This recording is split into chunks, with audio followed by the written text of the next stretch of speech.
கர்த்தருடைய நாமம் மகிமைப்படட்டும். இந்த நாளிலும் 1ஆம் அதிகாரம் 17வது வசனத்தை நாம் தியானிக்க போகிறோம். ஒருவர் வாசிக்கலாம். 1ஆம் அதிகாரம் 17வது வசனம். நான் அவரை கண்டபோது செத்தவனைப் போல அவருடைய பாதத்தில் விழுந்தேன். அப்பொழுது அவர் தம்முடைய வலதுகரத்தை என் மேல் வைத்து என்னை நோக்கி, பயப்படாதே, நான் முந்தினவரும் பிந்தினவரும் உயிருள்ளவருமாயிருக்கிறேன். நான் அவரை கண்டபொழுது செத்தவனைப் போல அவருடைய பாதத்தில் விழுந்தேன் என்று சொல்லி, இதை யோவான் ஆண்டவராகிய தேவன் அவரை தரிசனத்தில் பரலோகத்தின் காட்சிகள் இவைகள்லாம் அவர் காண்பித்து கொண்டு வரும் பொழுது, திடீர்னு இந்த வசனத்தில் வரும் பொழுது அவரை பார்த்த பொழுது செத்தவனைப் போல அவருடைய பாதத்தில் விழுந்ததாக அங்கே சொல்லப்படுகிறதை பார்க்கிறோம். இயேசு மாம்சத்தில் வெளிப்பட்ட பொழுது 3 வருட காலங்கள் அவரோடு கூட ஊழியத்தில் இருந்த யோவான், அது மாத்திரமல்ல, கடைசி ராபோஜன பந்திகளை நீங்கள் பார்க்கும்போது இயேசுவின் மார்பில் சாய்ந்திருந்த யோவான், அதில் நீங்கள் வாசிக்கும் பொழுது யோவான் 13:23 நீங்கள் வாசித்து பார்த்தீங்கன்னா, ராபோஜன கர்த்தருடைய பந்தி ஆண்டவராகிய இயேசு சிலுவையில் அடிக்கப்படுவதற்கு முன்பு இந்த பந்தி ஆயத்தப்படுகிறது. அப்பொழுது இந்த பந்தியிலே பார்க்கும்போது யோவான் அப்படி மார்பில் சாய்ந்திருந்ததாக வேதத்தில் நாம் வாசிக்கிறோம். யோவான் 13:23. அந்த சமயத்தில் அவருடைய சீசரில் இயேசுவுக்கு அன்பானவனாயிருந்த ஒருவன் இயேசுவின் மார்பிலே சாய்ந்து கொண்டிருந்தான். இங்கே பார்க்கும் பொழுது யோவான் அவருடைய மார்பிலே சாய்ந்து, அந்த அளவுக்கு இயேசுவுக்கும் யோவானுக்குள்ள ஒரு நெருங்கிய உறவை, அந்த உரிமையை நம்ம பார்க்கிறோம். யார் ஒரு மனிதன்கிட்ட ரொம்ப நெருங்கி இருக்கமோ அவங்கள நம்ம நினைச்சுவோம், அவர் மேலே தோளில் கையை போடுவோம், அவர் பக்கத்தில் உட்காருவோம், அவருடைய ஃப்ரீயாக பேசுவோம், என்னன்னாலும் அவர்கள் மேலே. ஏன்னா அந்த அளவுக்கு அவர்களை நம்ம புரிந்து கொள்ளுதல் அல்லது நாம் உரிமை பாராட்டுகிறோம். அதே போலதான் இயேசுவிடத்தில் யோவான் அந்த அளவுக்கு நெருங்கி இருக்கிற அனுபவம், அப்படி மார்பிலை சாய்ந்து இருக்கிற ஒரு அனுபவம் உடையவராய் யோவான் காணப்பட்டார். ஆனால் உயிர்த்தெழுந்த பின்பும் இயேசு பல நேரங்களே அவர்களுக்கு தரிசனத்தில் அவர்கள் வெளிப்படையாய் அவர் வெளிப்பட்டார். இயேசு பிரத்யட்சமாக அவருக்கு வெளிப்பட்டார். ஆனாலும் இங்கே நம்ம பார்க்கும்போது செத்தவனைப் போல இறந்தான் என்று அல்லது விழுந்தான் என்று சொல்லி இந்த வார்த்தையை நம்ம பார்க்கிறோம். அப்போ அப்படி மகிமையை பார்த்த பொழுது அந்த மகிமையை அவன் கண்ட உடனே அவன் சாஷ்டாங்கமாய் விழுந்து தேவ சமூகத்தில் கிடக்கிறதை பார்க்கிறோம். இன்றைக்கு நம்ம வேதத்தில் பழைய ஏற்பாட்டில் நிறைய பரிசுத்தவான்கள், முற்பிதாக்கள் நீங்களாம் வாசித்து பார்த்தீங்கன்னா அவங்களாம் தேவனை கண்ட பொழுது, தேவ தூதனை கண்ட பொழுது அல்லது தேவ மகிமையை கண்ட பொழுது அவர் சாஷ்டாங்கமாய் இணைசுகிறார்கள், விழுந்தார்கள் என்று சொல்லி நாம் வேதத்தில் பார்க்கலாம். குறித்து கொள்ளுங்கள். ஆதியாகமம் 17ஆம் அதிகாரம் 3வது வசனத்தில் பார்க்கும்போது, ஆபிரகாம் தேவனை தரிசித்த பொழுது சாஷ்டாங்கமாய் முகங்குப்புற விழுந்தான் என்று சொல்லி அந்த வசனத்தில் நாம் வாசிக்கிறோம். அதே போல எசேக்கியேல் 1ஆம் அதிகாரம் 28 எசேக்கியேல் அங்கே சாஷ்டாங்கமாய் விழுந்து பணிகிறதை நாம் பார்க்கலாம்.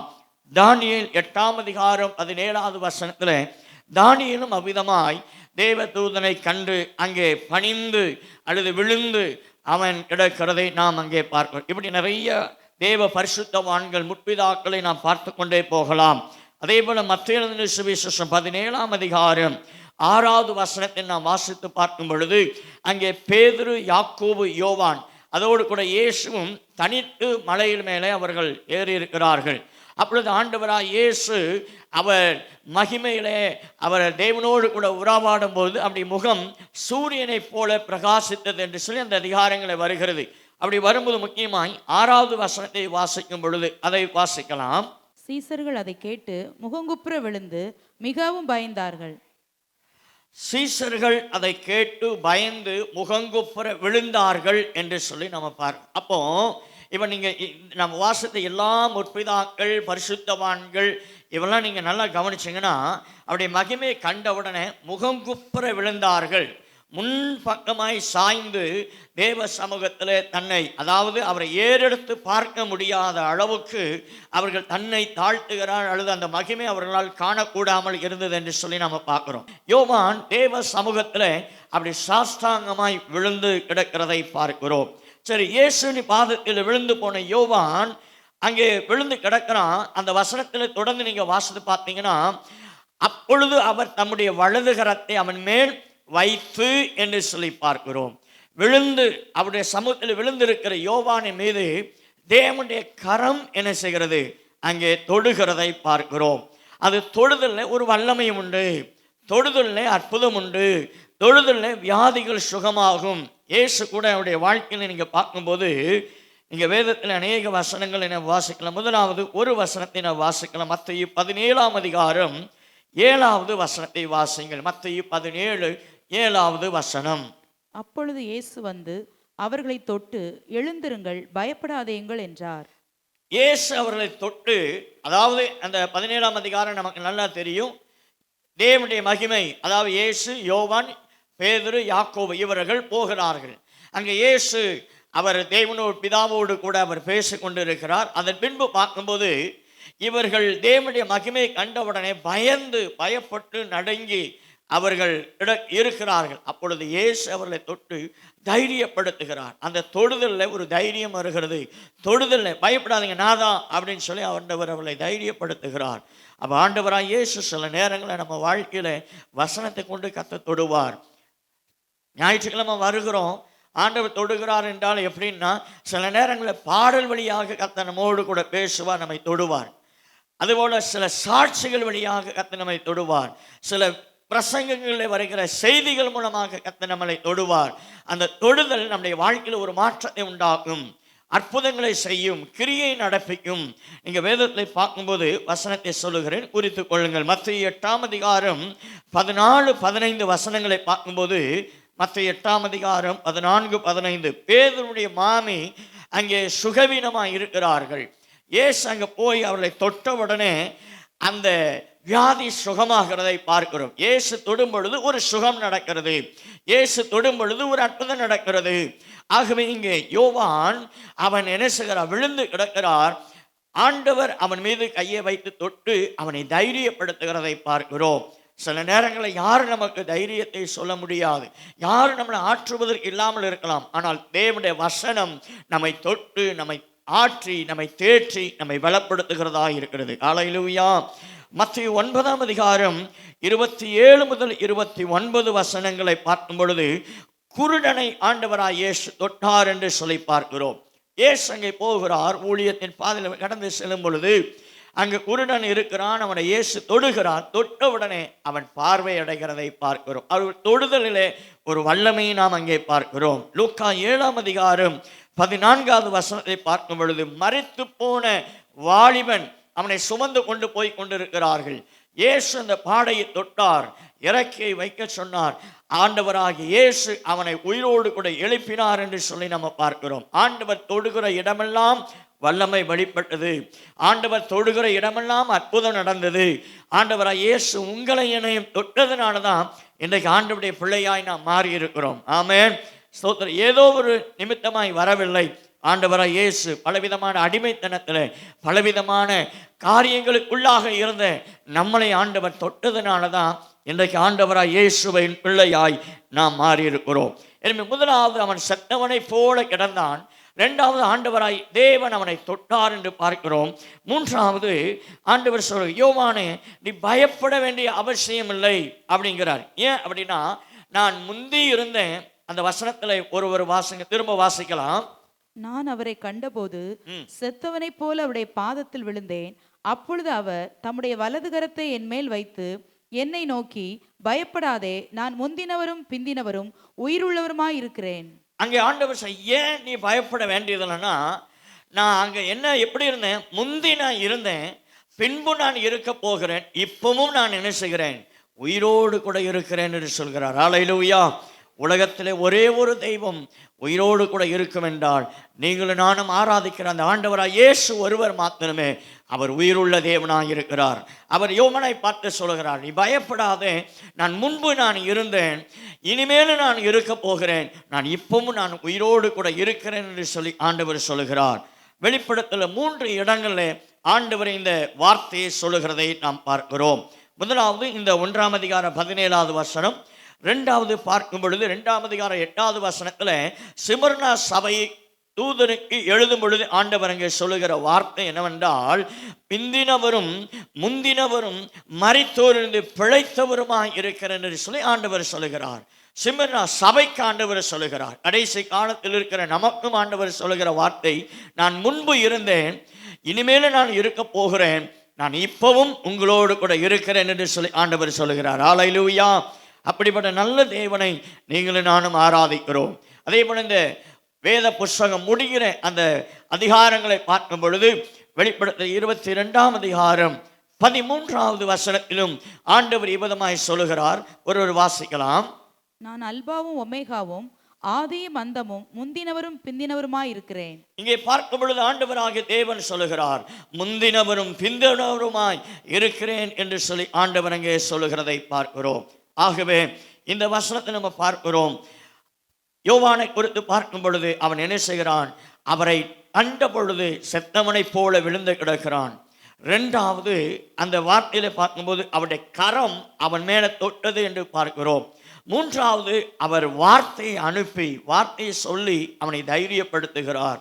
நான் முந்தினவர் பிந்தினவர், நான் உயிரோடு கூட இருக்கிறவர் என்பதனை அங்கே சொல்லி தைரியப்படுத்துகிறதை நாம் இங்கே பார்க்கிறோம்.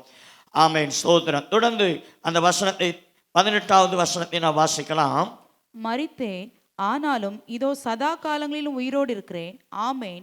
நான் மரணத்திற்கும் பாதாளத்திற்கும் உரிய திறவுகோல்களை உடையவராயிருக்கிறேன். இங்கே பார்க்கும் பொழுது இயேசு மரித்தது உண்மை. அது எல்லாரும் பிரத்யட்சமாய் கண்களில் கண்டார்கள். மரித்தது உண்மை. இன்றைக்கும் உலகத்தில் ஒரே ஒருவருடைய கல்லறை திறந்திருக்குமானால் நீங்களும் நானும் ஆராதிக்கிற ஆண்டவராய் இயேசுடைய கல்லறை மாத்திரமே இன்றைக்கும் திறந்திருக்கிறது. எத்தனை பேர் ஆமென் சொல்றீங்க? ஆமென், ஸ்தோத்திரம். ஆனால் ஆண்டவர் மரித்தது உண்மை. ஆனால் மரணம் அவருடைய உயிர்த்தெழுதலை தடுக்க முடியவில்லை என்று சொல்லி பார்க்கிறோம். அதை எல்லாம் செஞ்சு பார்த்தாங்க. கல்லறையை புரட்டி வச்சாங்க, காவல் காத்தார்கள், எல்லாம் செஞ்சாங்க. ஆனால் உயிர்த்தெழுதலை யாரும் தடுக்க முடியவில்லை. அதே தான் இன்றைக்கு நான் உங்களுக்கு சொல்லுகிறேன். ஆண்டவராய் இயேசு கிறிஸ்து வருகை வரும் பொழுது ரகசிய வருகையில் அவருக்குள்ளாக பரிசுத்தவான்களாய் மரித்த தேவனுடைய பிள்ளைகள் ஒருவேளை வருகை தாமதித்து நாம் மரிப்போமானால் எக்கால சத்தம் வரும் பொழுது நாம் உயிர்த்தெழுதலை, நம்முடைய உயிர்த்தெழுதலை எந்த மனிதனும் எந்த ராஜ்யமும் தடுக்க முடியாது என்பது சத்தியம், சத்தியம், சத்தியமே. ஹல்லேலூயா. ஆமென். இயேசு எப்படி உயிர்த்தெழுந்தாரோ அதே போல நாமும் உயிரோடு கூட எழுப்புவோம் என்பதை இங்கே ஆண்டவர் அவருடைய வார்த்தையின் மூலமாக நிரூபித்திருக்கிறார் என்று சொல்லி பார்க்கிறோம். எனவே முதலாவது இயேசு மரித்திருந்து மரித்தேன் என்கிற வார்த்தையை சொல்லுகிறார். ஜீவனை கொடுக்கிற அதிகாரமும் ஜீவனை எடுக்கிற அதிகாரமும் இயேசுவுக்கு மாத்திரமே உண்டு. ஆமென். ஏன்னா அவர் மரணத்தை ஜெயித்தவர். அதனால தான் ஒரு மனிதனுக்கு உயிரை கொடுக்கும் அதிகாரம் அவருக்கு தான் உண்டு. ஒரு மனிதனை மரணத்துக்கு ஒப்பு கொடுக்கவும் ஆண்டவராய் இயேசுவுக்கு மட்டுமே உரிமை உண்டு. ஆமென், சோத்திர. வேதத்தை நீங்கள் வாசிக்கும் பொழுது வாசிக்கலாம். யோவான் 10ஆம் அதிகாரம் 18வது வசனம். யோவான் 10ஆம் அதிகாரம் 18வது வசனம். ஒருவனும் அதை என்னிடத்திலிருந்து எடுத்துக்கொள்ள மாட்டான். நானே அதை கொடுக்கிறேன். அதை கொடுக்கவும் எனக்கு அதிகாரம் உண்டு. அதை மறுபடியும் எடுத்துக்கொள்ளவும் எனக்கு அதிகாரம் உண்டு. இந்த கட்டளையை என் பிதாவிடத்தில் பெற்றுக்கொண்டேன் என்றார். இங்கே பார்க்கும் பொழுது ஆண்டவராகிய தேவன் ஒரு மனிதனை உயிர்ப்பிக்க, அதான் லாசருவை உயிரோடு கூட எழுப்பினார். மரித்து போன வாலிபனை ஆண்டவராய் இயேசு எழுப்பினார். ஆமென். அதே போல ஆண்டவர் மரணத்துக்கு ஒப்பு கொடுக்கிற அதிகாரமும் ஆண்டவராய் இயேசுவுக்கு உண்டு என்பதை நம்ம பார்க்கிறோம். இன்னொன்று நம்ம தெரிஞ்சு கொள்ளணும். பிசாசானவன் மரண பயத்தை உண்டாக்குகிறவன். பிசாசு மரண பயம் வரும். ஒரு சின்ன வியாதி வந்துட்டா நமக்குள்ள என்ன வந்துடும்? செத்து போயிடுவோமோ, அவ்வளோதான் அப்படின்னு. இன்னும் நீங்கள் பார்த்தீங்கன்னா நம்ம சுகம் இல்லாமல் இருப்போம்னு வச்சுக்கோங்க. ஏதோ ஒரு வேலை வேணும், சுகம் இல்லாமல் இருக்கிறோம். யாராவது நம்மளை பார்த்துருப்பாங்க. சிலர் நம்ம அதெல்லாம் தைரியமாக இருங்க, அதெல்லாம் ஒன்றும் செய்யாது, பயப்படாதீங்க அப்படின்னு சொல்லி சிலர் சொல்லுவாங்க. ஆனால் சிலர் பார்த்தீங்கன்னா அப்படி பேசிகிட்டே இருக்கும்போது, ஆமாம் இதே மாதிரி தான் எங்களுக்கு தெரிஞ்ச ஒருத்தங்க வியாதியில் இருந்தாங்க, திடீர்னு பார்த்தீங்கன்னா செத்தே போனான் அப்படிம்பாங்க. அப்போ இருக்கிற நம்பிக்கையும் இருக்கிற அந்த பலனும் எல்லாம் போயிடும். அப்போ நமக்குள்ள என்ன ஆயிரும்னா மரண பயம் வந்துடும், மரணத்துக்கு ஏதுவான பயம் வந்துடும். இது யார் கொண்டு வருகின்றால் பிசாசு கொண்டு வருகிறார். பிசாசு மரண பயத்தை கொண்டு வருவான். எல்லாருக்குமே அதுதான் இல்லையா? யாருமே சாகிறதுக்கு சந்தோஷப்படுவாங்களா? யாரும் சந்தோஷப்பட மாட்டாங்க. எல்லாருமே நம்ம இன்னும் வாழணும், இன்னும் நாம் ஜீவனோடு கூட இருக்கணும் என்பதுதான் எல்லாருடைய வாஞ்சை, விருப்பங்கள். மரணத்தை நாம் விரும்புவதில்லை. ஆனால் மரணத்தை யாரும் தடுக்க முடியாது என்பதை நாம் அறிந்து கொள்ள வேண்டும். ஆனால் மரண பயத்தை கொண்டு வருகிறது பிசாசு. எப்பனாலும் சரி, ஏதாவது வியாதி வந்துட்டாலும் சரி, ஏதாவது பிரச்சனை வந்துட்டாலும் சரி, ஏதோ ஒரு காரியம் வந்துட்டாலும் மனுஷனுக்குள்ள மரண பயத்தை பிசாசு கொண்டு வருகிறவனாக இருக்கிறான். ஆனால் இயேசு மரணத்தை ஜெயித்தவர், மரண பயத்தை ஜெயித்தவர். ஆமென். நீங்க வாசிக்கலாம், எபிரேயர் 2ஆம் அதிகாரம் 14-15 வசனத்தை வாசிக்கும் பொழுது, எபிரேயர் 2ஆம் அதிகாரம் 14-15 வசனங்கள். ஆதலால் பிள்ளைகள் மாம்சத்தையும் இரத்தத்தையும் உடையவர்களாயிருக்க அவரும் அவர்களைப் போல மாம்சத்தையும் இரத்தத்தையும் உடையவரானார். மரணத்துக்கு அதிகாரியாகிய பிசாசானவனை தமது மரணத்தினாலே அழிக்கும்படிக்கும் ஜீவகாலமெல்லாம் மரண பயத்தினாலே அடிமைத்தனத்திற்குள்ளானவர்கள் யாவரையும் விடுதலை பண்ணும்படிக்கும் அப்படியானார். அங்க என்ன வாசிக்கிறோம்? ஜீவிய காலமெல்லாம் மரண பயத்தினாலே அடிமைத்தனத்துக்குள்ளான யாவரையும் விடுதலை ஆக்கும்படியாக அப்படியானார். அப்போ நமக்கு ஆண்டவர் என்ன சொல்றாருன்னா, நம்ம வாழ்க்கையில் நீங்களாக இருந்தனால எல்லாருடைய வாழ்க்கையில் என்ன வரும்? பயம் வரதான் செய்யும் இல்லையா? தோதர். ஆனால் அந்த பயத்தை தேவன் எல்லாவற்றையும் நீங்களாக்குகிறவர். என்னன்னா, நம்ம இன்னைக்கு மறிச்சாலும் ஏன்ட்ட நீ வரப்போறப்பா அப்படிங்கிற ஒரு தைரியத்தை ஆண்டவர் நமக்கு தருகிறார். ஆமென். மரணத்தை தைரியமாய் மேற்கொள்ளணும். பயந்தோம்னா அவ்வளோதான், முடிஞ்சது. மரணம் வந்தானையா அப்படி இருந்தோம்னா மரணம் வரவே வராது. பயந்துட்டோம்னா மரணம் என்ன செய்யும்? நம்மளை ஆட்கொள்ளும் என்று சொல்லிப்பார்கள். ஆகவே தான் அப்போஸ்தலன் பவுல் கொரிந்தியர் 1 கொரிந்தியர் 15:55 கூட சொல்லும்போது அவர் சொல்லுகிற, மரணமே உன் ஊர் எங்கே, பாதாளமே உன் ஜெயம் எங்கே என்று சொல். ஏன் இந்த வார்த்தை சொல்லுகிறேன்னா, அப்போஸ்தலன் பவுல் நன்றாய் அறிந்திருக்கிறார், ஒருவேளை இந்த உலக பிரகாரமாய் நான் மரித்தாலும் அது மரணம் அல்ல. ஒரு நாள் எக்கால சத்தம் கேட்கும்போது என்னுடைய சரீரம் என்ன செய்யும்? உயிரடையும்.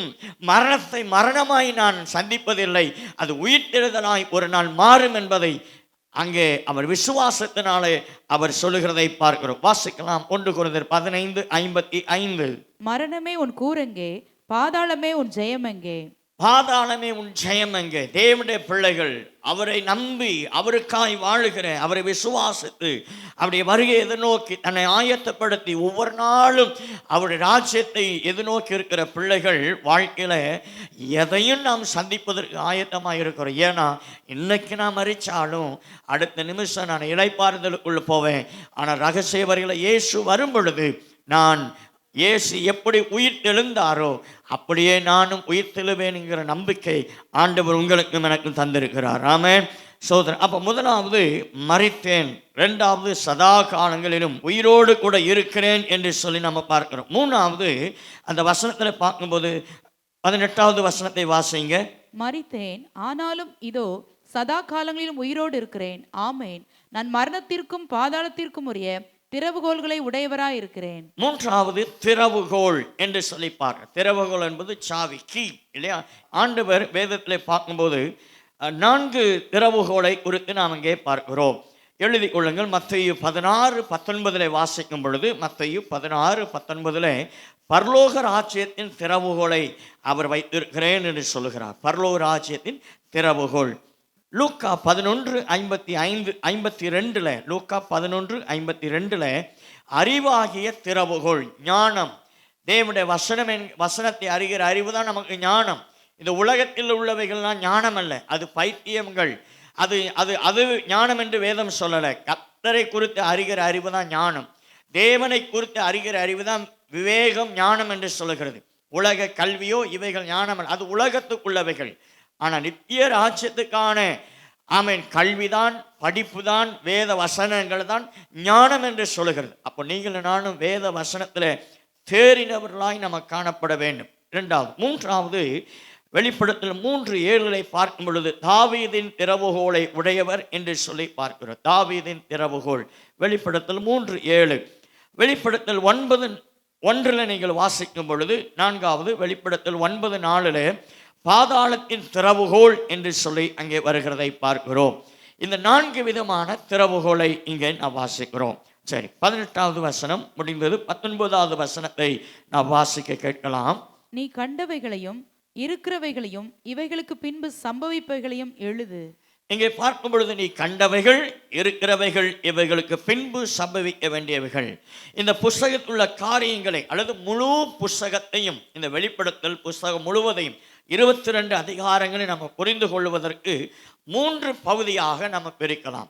3 பகுதியாக பிரிக்கலாம். ஒன்று, அங்கே வாசிக்கிற அந்த வசனத்தில் நீ கண்டவைகள், 2வது இருக்கிறவைகள், 3வது இனி சம்பவிக்க போகிறவைகள் என்று 3 பகுதியாக பிரித்து அப்படி நம்ம தியானிச்சிட்டோம்னா ஈஸியாக புரிஞ்சிடும். ஏன்னா இன்னைக்கு இந்த வெளிப்படுத்தல் புஸ்தகம் பல விளக்கங்களை கொடுத்திருந்தாலும் அதிகமான காரியங்கள் தவறான உபதேசங்கள் வருகிறதை பார்க்கிறோம். எனவே நாம் இந்த புஸ்தகத்தை சரியாய் நம்ம பகுத்துட்டோம்னா ஈஸியாக நம்ம என்ன செய்யலாம், புரிந்து கொள்ளலாம். இதை குறித்து நான் ஏற்கனவே முன்பாகவே உங்களுக்கு சொல்லியிருக்கிறேன். இப்பொழுது நான் உங்களுக்கு சொல்லுகிற காரியம், முதலாவது 1ஆம் அதிகாரம் 10வது வசனம் முதல் 20வது வசனம் வரைக்கும் நீ கண்டவைகள், அதாவது யோவான் கண்டவைகள்.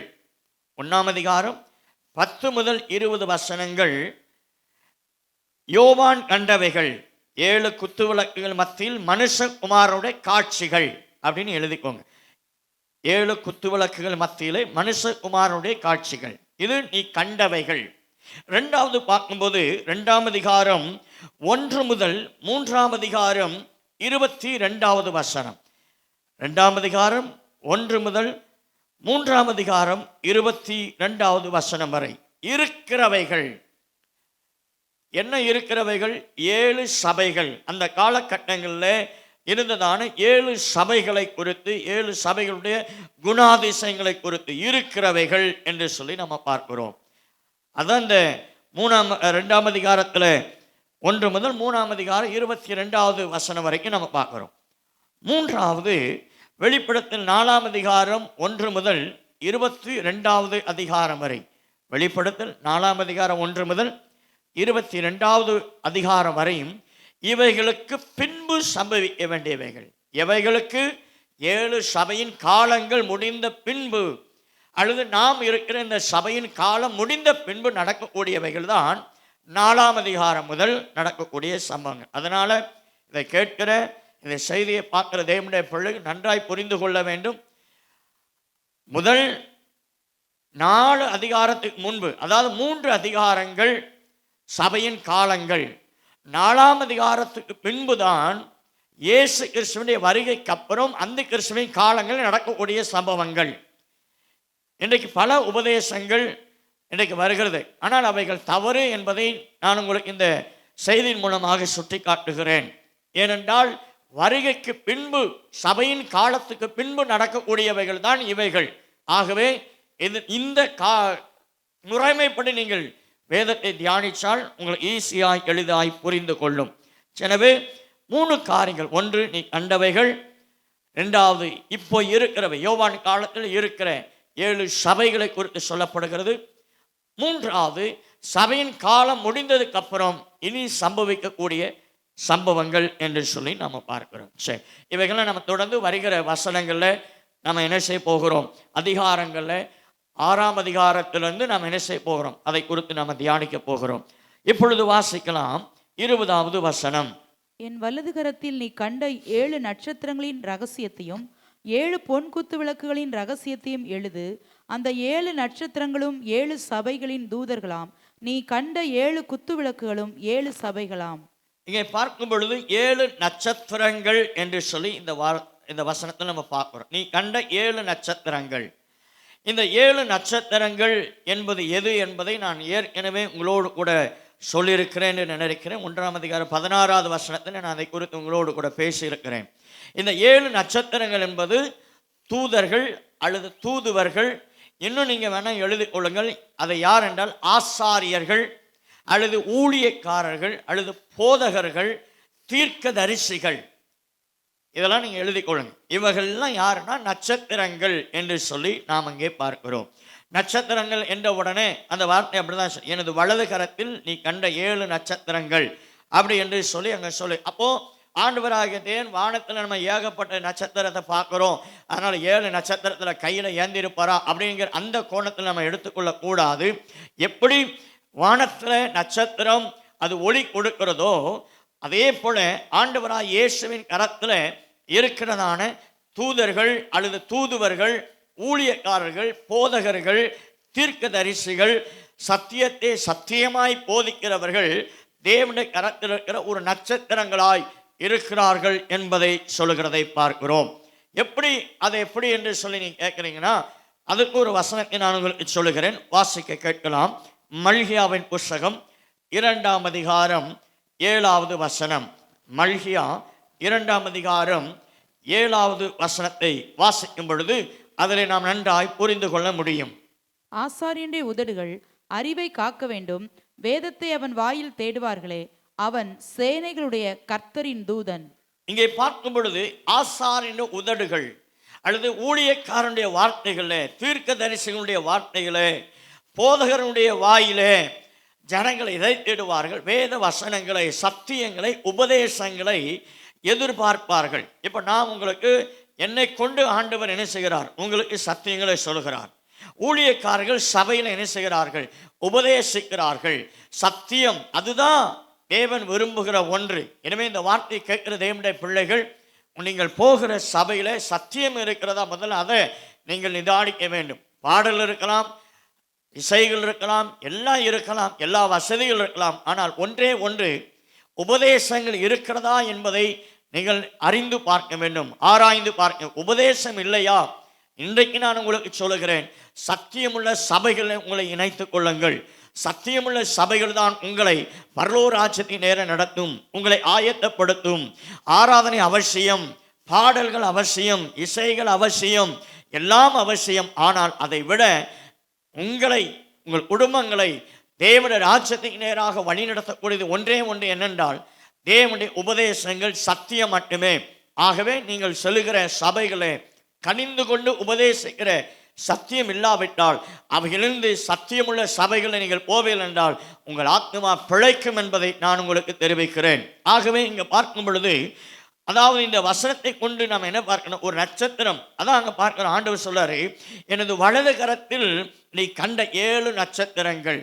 ஏன்னா ஆண்டவர் தன்னுடைய ஊழியக்காரருடைய கரத்தில் உபதேசிக்கக்கூடிய ஒரு மிகப்பெரிய பொறுப்பை கர்த்தர் கொடுத்திருக்கிறார். ஊழியக்காரர்கள் எதற்காக ஏற்படுத்தியிருக்கிறார் என்றால், கடைசி காலத்தில் கள்ள உபதேசங்கள், பலவிதமான தவறான உபதேசங்கள் பெருகியிருக்கிற காலங்கள். சத்தியம் நிறைந்த சபைகள் கூட இன்றைக்கு சத்தியம் இல்லாமல் போய்விட்டது. காரணம் என்னன்னா, பணத்திற்காக ஊழியங்கள், அது மட்டுமல்ல ஜன கூட்டத்துக்கான ஊழியக்காரர்கள் எழும்பிவிட்டார்கள். ஆனால் அருமையான தெய்வ பிள்ளைகளே, சத்தியம் இன்றைக்கு இல்லை. எனவே உங்கள் வாழ்க்கையில சத்தியத்துக்காக நீங்கள் நிற்க பிரயாசப்படுங்கள். ஏன் ஆண்டவர் இந்த நட்சத்திரங்களாக ஊழியக்காரர்களை இன்றைக்கு சபையில நியமிப்பதற்கான காரணம் என்னென்று பார்க்கும் பொழுது, பூமியிலே தேவனுக்காக அநேகரை தேவனுக்கு முன்பாக நடத்துவதற்கான மிகப்பெரிய பொறுப்புல ஊழியக்காரர்கள், தீர்க்கதரிசிகள், போதகர்கள் இருக்கிறார்கள். ஏதோ ஒரு சபை நடத்துவதற்காக தேவன் ஊழியக்காரர்களை நியமிக்கவில்லை. எதற்காக ஆண்டவர் நியமித்திருக்கிறார் என்றால், தேவனுடைய ராஜ்யத்துக்கு நேராக ஜனங்களை நடத்துவதற்கு, அவர்கள் உபதேசித்து அவர்களை கடிந்து கொண்டு சத்தியத்தை சொல்லி தேவனோடு கூட இணைக்கிற ஒரு பாலமாக, அல்லது அவர்களை நடத்துகிற ஒரு மேய்ப்பனாக கர்த்தர் வைத்திருக்கிறார். ஆகவே தான் ஆண்டவர் இப்படிப்பட்ட ஊழியக்காரர்களை, தூதர்களை, தூதுவர்களை, அவருடைய வார்த்தையை அறிவிக்கிறவர்களை நட்சத்திரங்களாக ஆண்டவர் வைத்திருக்கிறார் என்று சொல்லி நாம் பார்க்கிறோம். அப்படிப்பட்ட தேவனுடைய பிள்ளைகளை குறித்து தான் தானியேலில் சொல்லப்படுகிறது. வாசிக்க கேட்கலாம்.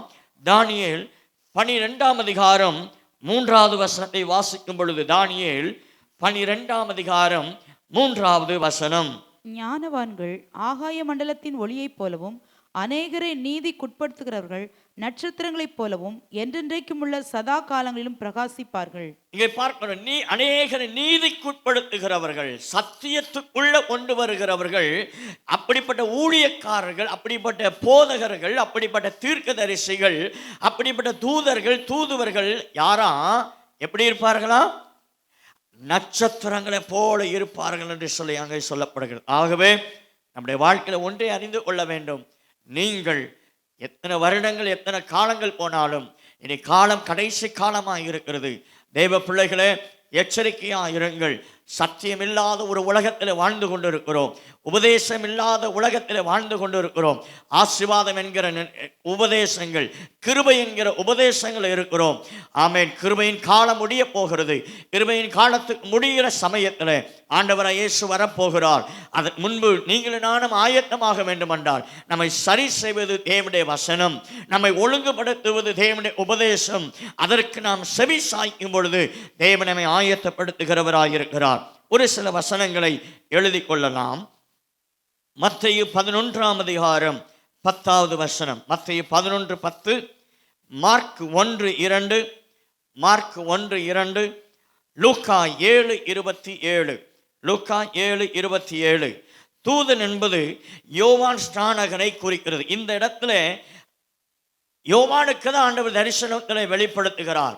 யோவானுக்கு அந்த காட்சிகளை கொடுக்கிறார். எதற்காக என்றால் யோவானின் மூலமாக கடைசி காலத்தில் வாழ்கிற நமக்கு இந்த சத்தியங்களை, இந்த உபதேசங்களை ஆமென் அறிவிக்கும்படியாகத்தான் தேவன் யோவானை ஒரு தூதுவராய் அல்லது தூதனாய் அல்லது ஒரு போதகராய் அல்லது ஒரு தீர்க்கதரிசியாய் ஆண்டவர் வைத்திருந்ததுனால தான் இந்த புஸ்தகத்தை யோவானை கொண்டு எழுதி நீங்களும் நானும் தியானித்து அவருடைய வருகைக்கு ஆயத்தமாகும்படியாய் தேவன் நம்மை இந்த இடத்துல கூட்டி வைத்திருக்கிறார். அல்லேலூயா, ஸ்தோத்திரம். ஆகவே இந்த 7 நட்சத்திரங்களை குறித்து பார்க்கிறோம். தொடர்ந்து அங்கே இந்த வசனத்தில் பார்க்கும்போது கீழே வாசிக்கிறோம், 7 நட்சத்திரங்களும் 7 சபைகளாம் என்று சொல்லப்படுகிறது. இங்கே பார்க்கும் பொழுது 7 வருது.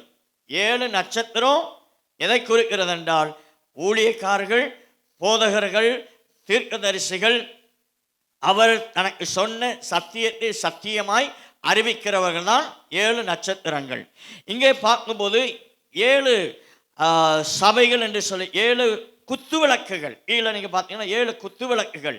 அப்ப இந்த 7 குத்துவிளக்கு எதை குறிக்கிறது என்றால் சபையை குறிக்கிறது. ஆமென். நட்சத்திரம் எதை குறிக்கிறது? ஊழியக்காரர்களை குறிக்கிறது. குத்துவிளக்கு எதை குறிக்கிறது? சபையை குறிக்கிறது.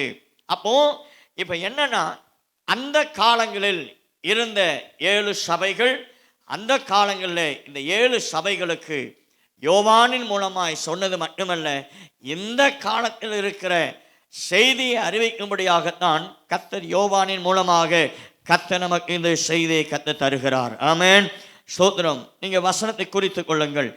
வெளிப்படுத்தல் 1 அதிகாரம் 2வது வசனம், 13வது வசனம், 20வது வசனம். 2 அதிகாரம் 1-5 வசனங்கள். 2 அதிகாரம் 1-5 வசனங்கள். 18 அதிகாரம் 23வது வசனம். 22 அதிகாரம் 5வது வசனம். இந்த வசனங்களை பார்க்கும் பொழுது 7 சபைகள் அல்லது 7 விளக்குகள், குத்து விளக்குகள், இப்படிலாம் இந்த வசனங்களே வரும். அப்போ எதற்கு நான் நல்லா கவனிங்க, ஒரு குத்து விளக்கு எதற்காக வைக்கப்படுகிறது என்றால், அந்த அறை இருட்டா இருக்குது, அந்த குத்து விளக்குகளை வெளிச்சத்தை ஏற்றும் பொழுது அந்த குத்து விளக்கு என்ன செய்கிறது? அந்த அறை முழுதும் வெளிச்சத்தை என்ன செய்கிறது? கொண்டு வருகிறதை பார்க்கிறோம். இதே போல குத்து விளக்கு எதற்கு அடையாளம்? சபைக்கு அடையாளம். சபை என்ன செய்யணும்? இந்த உலகம் முழுவதும் இருள் என்கிற பாவத்தில் மூழ்கி கொண்டிருக்கிறது. இந்த சபை சுற்றி இருக்கிறதான லட்சமான ஜனங்கள், கோடிக்கணக்கான உலகமெங்கு இருக்கிற ஜனங்கள் இருக்கிறார்கள். இருளிலே, பாவத்திலே, சாபத்திலே வெளிச்சம் எது? மெய்யான தெய்வம் எது? மெய்யான வழி எது? மோட்சத்துக்கு போவதற்கான வழி என்பது தெரியாமல் இருளில் இருக்கிற ஜனங்களுக்கு மெய்யான மோட்சத்துக்கு போகக்கூடிய வழியை எது காட்டணும்னா சபை காட்டணும். சபை மிக மிக முக்கியமான ஒன்று. இன்றைக்கு அநேகருடைய வாழ்க்கையில் சபை இன்னைக்கு கிடையாது. அது முக்கியமாக பார்த்தீங்கன்னா, இந்த கொரோனா காலத்துக்கு அப்புறம் நிறைய பேர் சபையை அற்பமாக எண்ணிவிட்டார்கள். எல்லாம் ஆன்லைன் பெரிய ஒரு சாபக்கேடான ஒன்று. கர்த்தர் நமக்கு கிருபையின் காலத்தில் சபையை தந்திருக்கிறார். சபையில் வந்து சத்தியத்தை கேட்டு வீட்டிலே இருந்துக்கிறது, வீட்டிலே பாடுறது, வீட்டிலே ஆராதனை, வீட்டிலே செய்தி, காணிக்க ஜிபேல அனுப்பிடுறது, தசமமாக ஜிபேல அனுப்பிடுறது. இதெல்லாம் சத்தியத்துக்கு புறம்பான ஒன்று. இன்னைக்கு அப்படிப்பட்ட ஒரு விஞ்ஞான உலக விஞ்ஞானத்தில் போகலாம். ஆனால் ஆவிக்குரிய வாழ்க்கையில் விஞ்ஞானத்துக்கும் அதுக்கும் சம்மந்தம் கிடையாது. தேவ சமூகத்தில் சபை தேவனுடைய சரீரமாக இருக்கிறது. தேவன் தான் சொந்த ரத்தத்தை சிந்தி சம்பாதித்த சபை. இந்த சபையில் வந்து நம்ம பாடி கர்த்தரை ஆராதித்து கர்த்தருடைய வசனத்தை உபதேசத்தை கேட்டு அதில் பலப்படுகிறவனாய், அதுக்கு தான் தேவன் சபையை வச்சிருக்கிறார். அப்போ சபை இந்த உலகத்துக்கு ஒரு வெளிச்சமாக இருக்க வேண்டும் என்பதை பார்க்கிறோம். சபையிலே நடத்துகிற ஊழியக்காரன் சத்தியத்தை உபதேசத்தை வழியை காண்பிக்கிறவனாய் இருக்க வேண்டும் என்பதை இந்த வசனத்திலே நாம் பார்க்கிறோம். அல்லேலூயா. நாம் ஜெபிக்கலாம்.